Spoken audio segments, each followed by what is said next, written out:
Okay, good evening everyone. बच्चे, आज मैं आया हूं आपके सामने रैंकिंग का एक कंसेप्ट को लेकर जो एसएससी में बहुत बार पूछा गया है। अगर आपने एसएससी का पेपर दिया हो तो आपने देखा होगा पेपर में बहुत बार एक कंसेप्ट आता है। उस कंसेप्ट को बोलते हैं बच्चे इंटरचेंज, हिंदी में बोलते हैं परस्पर विनिमय। अब जब भी ये सवाल आता है तो बच्चा ये क्लेम करता है कि गुरुजी इसमें बहुत ज्यादा समय लगता है। देखो बच्चे, अगर आप इस सवाल को अगर ट्रेडिशनल मेथड से बनाओगे तो बहुत ज्यादा समय लेगा, अगर बुकिश मेथड से बनाओगे तो ये बहुत ज्यादा समय लेगा। लेकिन अगर आप इस सवाल को, अगर इसी तरह के सवालों को अगर आप शॉर्ट ट्रिक से बनाओगे तो ये सवाल मुश्किल से 10 सेकंड का है। हाँ बच्चों, बिल्कुल सही सुना आपने, ये सवाल मैक्सिमम 10 सेकंड का है। तो आज के इस वीडियो में हम इस कंसेप्ट को जानेंगे कि जब भी कोई भी सवाल इंटरचेंज का आता है, एग्जामिनर सवाल कैसे पूछता है और उसका आंसर हम एग्जाम में कैसे देंगे। पहले सवालों को समझेंगे ट्रेडिशनल मेथड से, लेकिन वो आप फॉलो नहीं करोगे। देखो बच्चे, मालूम सब होना चाहिए, क्योंकि अगर बाई चांस एग्जाम में ट्रिक पे अगर हल्का सा भी कंफ्यूजन आ गया या एग्जाम में ट्रिक अगर आप भूल गए तो उस केस में सवालों को छोड़ तो नहीं सकते ना। तो उस केस में हम सवालों को बनाएंगे ट्रेडिशनल मेथड से। अब देखो सवाल का फॉर्मेट क्या होगा, सारे बच्चे ध्यान देंगे। तो एग्जामर क्या बोलेगा, एग्जामर क्या करेगा इस सवाल में, एग्जामर दो व्यक्ति के बारे में बात करेगा। एग्जामर दो व्यक्ति के बारे में बात करेगा। मान लेते हैं ये व्यक्ति है पी और क्यू, ये दो व्यक्ति है पी और क्यू। अब एग्जामर सवाल क्या बोलेगा बच्चे, एग्जामर पी का स्थान देगा आपको बाएं से। एग्जामर पी का स्थान कहां से देगा, बाएं से, और क्यू का स्थान देगा दाएं से। एग्जामर क्या बोलेगा, ऐसे बोलेगा, पी बाएं से 10वें और क्यू दाएं से 16वें स्थान पे है। एग्जामर बोल देगा पी बाएं से 10वें और क्यू दाएं से 16वें स्थान पे है। ये कोई फिक्स नहीं कि पी का हमेशा बाएं से देगा, उल्टा भी दे सकता है, बोल देगा क्यू बाएं से 10वें और पी दाएं से 16वें स्थान पे, ऐसा भी बोल सकता है। मतलब इस सवाल में क्या होगा, एक व्यक्ति का स्थान देगा बाएं से, दूसरे व्यक्ति का स्थान देगा दाएं से। फिर यहां पे ट्विस्ट आएगा, हल्का सा घुमाएगा। अब एग्जामर क्या बोलेगा, अगर ये दोनों व्यक्ति आपस में जगह बदल लेते हैं, ये दोनों व्यक्ति आपस में जगह बदल लेते हैं, इसका मतलब क्या हुआ, पी चला जाएगा क्यू की जगह पे और क्यू चला आएगा पी की जगह पे, ये दोनों स्थान बदलेंगे। बाकी सारे आदमी वहीं पे बैठेंगे, केवल ये दो व्यक्ति अपने स्थान को बदलेंगे। और फिर क्या करेगा, बदलने के बाद वो किसी भी एक व्यक्ति का स्थान आपको देगा। बदलने के बाद वो जो नया स्थान बना वो पी का भी दे सकता है और क्यू का भी दे सकता है। और उसके बाद वो उस पर आपसे 3 सवाल पूछेगा। 3 में से कोई भी एक पूछ सकता है, चाहे तो 2 भी पूछ सकता है। जैसे आप एक्चुअल सवाल पे आते हैं, देखो जी आपके पेपर में पूछा गया सवाल। सवाल क्या बोलता है बच्चे, in a row of boys S is 17th from left and M is 13th from right. बोलता है लड़कों की एक पंक्ति में एस बाएं से 17वें और एम दाएं से 13वें स्थान पर है। फिर बोलता है if they interchange their positions, यदि वे अपनी स्थिति को बदलते हैं, मतलब वो दोनों आपस में स्थान को बदल लेते हैं। S becomes 22nd from left, बदलने के बाद एस का स्थान कहां से दिया, बाएं से कितना दे दिया, 22वां। पहले उसने एक व्यक्ति का स्थान दिया, एस का स्थान दिया लेफ्ट से, एम का स्थान दिया राइट से, फिर दोनों को बदलने के बाद एस का स्थान दे दिया लेफ्ट से। सवाल क्या पूछा बच्चे, how many boys are there in the row, पंक्ति में कितने लड़के हैं। मोस्टली एग्जाम में या तो ये सवाल पूछता है या तो ये सवाल पूछता है। ये पूछ दिया what will be AIIMS new position after interchange from right, दाएं से अंतर परिवर्तन के बाद एम की नई स्थिति क्या होगी। तो अब देखते हैं जब भी ऐसा कोई भी सवाल आता है इसको मेथड से कैसे बनाते हैं। तो चलो जी बनाते हैं। तो जी कोई भी ऐसा सवाल जहां पर एक व्यक्ति का स्थान दे बाएं से, दूसरे व्यक्ति का स्थान दे दाएं से, हमेशा इसको सीधी पंक्ति में सजाएंगे, सीधी पंक्ति में सजाएंगे। अब आ जाओ जी, सवाल क्या बोलता है, S is 17th from left, तो एस का स्थान बाएं से कितना दिया हुआ है, 17। तो यानी कि बाएं से एस का स्थान कितना है, 17। इसका मतलब हुआ एस के बाएं में कितने होंगे, 16 लोग होंगे। भाई अगर एस कुछ 17वें स्थान पे है तो एस के बाएं में कितने होंगे, 16 लोग होंगे। आगे आ जाओ, एम का स्थान क्या बोला, 13 फ्रॉम राइट, यानी कि एम का स्थान दाएं से कितना दिया हुआ है, 13। तो यहां से एम का स्थान कितना दिया हुआ है, 13। इसका मतलब एम के दाएं में कितने होंगे, 12 लोग। ठीक है, यहां तक हम साथ है। अब एग्जामिनर बोलता है if they interchange their positions, अगर वो अपने स्थान को बदल लेते हैं। बदलने का मतलब क्या हुआ, एस आ जाएगा एम की जगह पे और एम आ जाएगा एस की जगह पे। इसका मतलब बदलने के बाद क्या हो गया बच्चे, एस की जगह पे कौन आ जाएगा, एम, एम की जगह पे कौन आ जाएगा, एस। पहले एम के दाएं में थे 12, तो एस के दाएं में हो जाएंगे 12 और एम के बाएं में हो जाएंगे 16। ठीक है, बदलने के बाद ये दे दिया। फिर क्या बोलता है बच्चे, बदलने के बाद S becomes 22nd from left, यानी कि S का स्थान बाएं से कितना, ये S का स्थान बाएं से कितना 22, 22nd ना, यस 22। तो इसका मतलब क्या हुआ, S के बाएं में कितने होंगे 21 लोग। ठीक है, अब मुझसे बोला बताओ जी टोटल कितने लोग। अब ध्यान से इस डायग्राम को देखो, मुझे ये मालूम है कि यहां से यहां तक कितने लोग बैठे हुए हैं 16, मुझे मालूम है यहां से यहां तक कितने लोग बैठे हुए हैं 12। तो अगर मुझे ये मालूम चल जाए कि इनके बीच में कितने लोग हैं, मेरा काम बन जाएगा।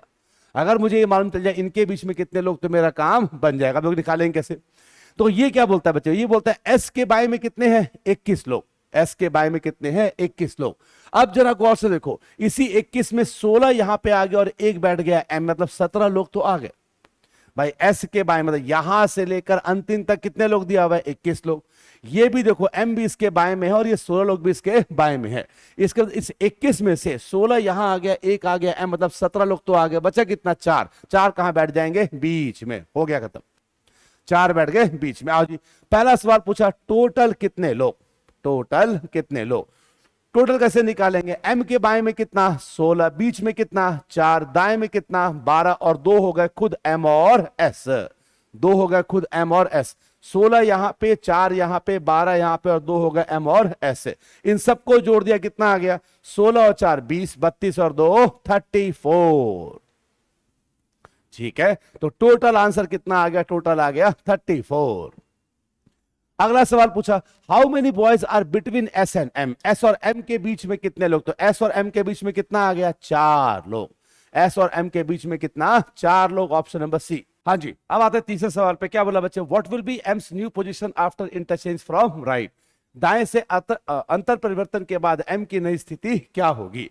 इसको एग्जामर क्या जानना चाह रहा है बच्चे, एग्जामर जानना चाह रहा है कि ये एम जो है इसका स्थान दाएं से क्या होगा, पर आफ्टर इंटरचेंज बदलने के बाद एम का स्थिति कहां से मांग लिया, दाएं से। तो देखो जी यहां तक कितने लोग 12, ये आ गया एस हो गया 13, 13 और 7 4 कितने बच्चे 17, तो एम का पोजीशन कितना आ गया 18वां, दाएं से एम कितना हो गया 18वां। तो इस सवाल का आंसर आ गया 18।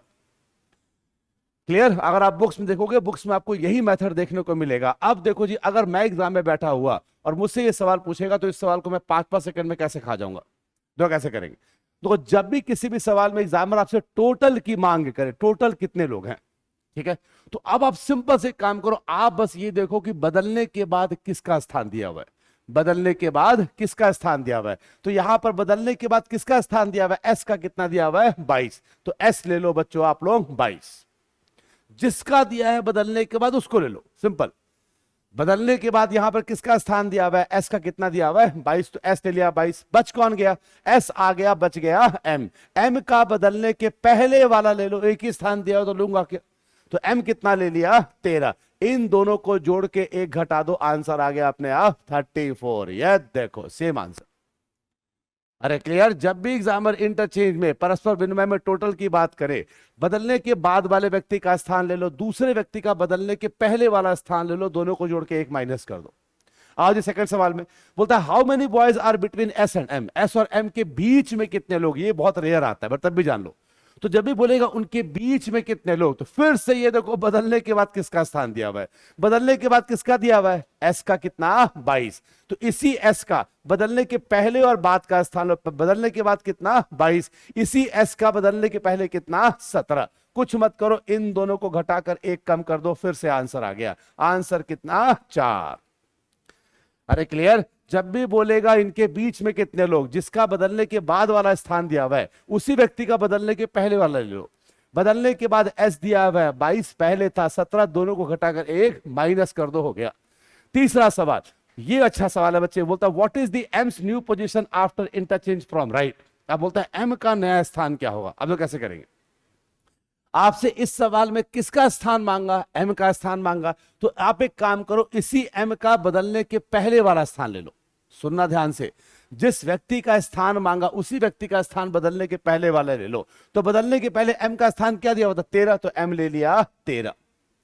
अब कौन बच गया, अब बच गया एस, एस का 2 स्थान दिया हुआ है, तो एस के इस दोनों स्थान को माइनस कर दो, पहले था 17 बाद में 22, बड़े को छोटे से माइनस किया, कितना आ गया 5, ये जो अंतर है इसको इसमें जोड़ दो, अपने आप आंसर आ जाएगा, तो आंसर आ गया 18। लास्ट वाला फिर से समझा रहा हूं, देखो जी, आपका आपसे किसका स्थान मांगा, बोला बदलने के बाद एस का नया स्थान क्या हो, किसका बोल रहा है, एम का। तो जिसका मांगा उसी का बदलने के पहले वाला स्थान ले लो, कितना ले लिया, 13। फिर बच गया एस, एस का 2 स्थान दिया हुआ है, इन दोनों का माइनस करके, बड़े को छोटे से माइनस करके इसमें जोड़ दो, आ गया आंसर 18। क्लियर। तो आज के बाद कोई भी इंटरचेंज का सवाल आएगा बिना पेन के निकाल देंगे। जैसे एक सवाल और करते हैं डियर, एक सवाल और करते हैं। देखो सवाल क्या मांगा बच्चे, बोलता है student are sitting in a row in which the positions of X is 17 from the left. X का स्थान क्या दिया हुआ है, बाएं से 17वां, and that of Y is 14 from right. Y का स्थान दाएं से 14। फिर बोलता है अगर वो अपने स्थान को बदल लेते हैं, x position become 7th from the left. बदलने के बाद एक्स का स्थान क्या दे दिया, बाएं से 7वां। आपसे बोला हाउ मेनी स्टूडेंट का मतलब टोटल की मांग कर लिया। तो टोटल कैसे निकालते हैं, अभी बताया बच्चे। जब भी टोटल बोलेगा, बदलने के बाद जिस व्यक्ति का स्थान दिया हुआ है उसको ले लो। बदलने के बाद किसका दिया हुआ है, एक्स का, कितना दिया हुआ है, 7, तो एक्स ले लिया मैंने 7। ठीक है, अब बच गया वाई। वाई का बदलने के पहले वाला स्थान लो। तो वाई का पहले क्या दिया हुआ है, पहले था एक्स 17 और वाई कितना था, 14। तो वाई कितना ले लिया, 14। दोनों को जोड़ के 1 माइनस कर दो, आंसर कितना, 20। तो इस सवाल का आंसर कितना, 20। क्लियर। और अगर आप एसएससी के प्रीवियस ईयर क्वेश्चंस को देखोगे बच्चे, तो इस तरह के सवाल बहुत बार एसएससी में पूछे जाते हैं। उम्मीद करता हूं बच्चे आज की क्लास का कंसेप्ट आपको क्लियर हुआ होगा, और उम्मीद करते हैं कि ये ट्रिक आपके लिए एग्जाम में रामबाण की तरह काम करेगा। ठीक है, तो अगली वीडियो में फिर से मिलेंगे एक नए ट्रिक के साथ, एक नए कंसेप्ट के साथ। And that's all for today. Thank you so much, God bless you और take care, love you all, thank you so much.